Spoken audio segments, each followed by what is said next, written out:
সাকিব আল হাসান, যিনি বাংলাদেশের ক্রিকেটের এক উজ্জ্বল নক্ষত্র, তার কেরিয়ার শেষের দিকে এসে এখন এক ঝুলন্ত প্রশ্নের মুখে দাঁড়িয়ে। কেন সাকিবকে আর দলে রাখা হয়নি? কিংবদন্তি কোচ বব উলমার একদিন বলেছিলেন, ক্রিকেট যতটা আবেগের তার চেয়ে অনেক বেশি সায়েন্স বা বৈজ্ঞানিক। কিন্তু উপমহাদেশের ক্রিকেটে এই দর্শন একদমই খাটে না। সাকিব আল হাসান এবং তামিম ইকবাল এদের নিয়ে যে আলোচনা চলছে তাতে একেবারে বেসিক সায়েন্সেরই যেন অবহেলা হয়েছে। সাকিবের বিষয়ে অবশ্য নির্বাচকদের কাজ সহজ হয়েছে সাকিবের বোলিং অ্যাকশনের কারণে।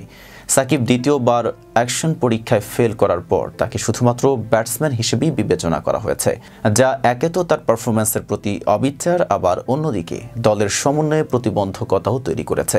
প্রধান নির্বাচক গাজী আশরাফ হোসেন লিপু বলেছেন, তার বোলিং অ্যাকশনের সমস্যার কারণেই সাকিবকে আমরা দল সাজানোর সময় আর জায়গা দিতে পারিনি।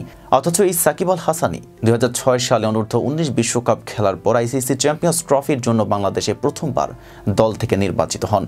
এরপর থেকে কখনোই বাংলাদেশ জাতীয় দলকে কোনো আন্তর্জাতিক টুর্নামেন্টে সাকিব ছাড়া কল্পনা করা যায়নি। তার এমন কেরিয়ার ছিল যা অন্য কোনো ক্রিকেটারের পক্ষে অর্জন করা কঠিন ছিল। তবে সাকিবের এই পরিস্থিতির পেছনে কিছুটা দায়ী তার রাজনৈতিক জীবন এবং তার অবস্থানও। 2023 সালের বিশ্বকাপের পর তিনি বাংলাদেশ দলের হয়ে আর কোনো ওয়ানডে ম্যাচ খেলেননি। রাজনৈতিক কারণে তিনি দলের বাইরে চলে গিয়েছিলেন। দেশের ছাত্র আন্দোলনকেও সমর্থন না দেওয়া ছিল তার একটি বড় কারণ।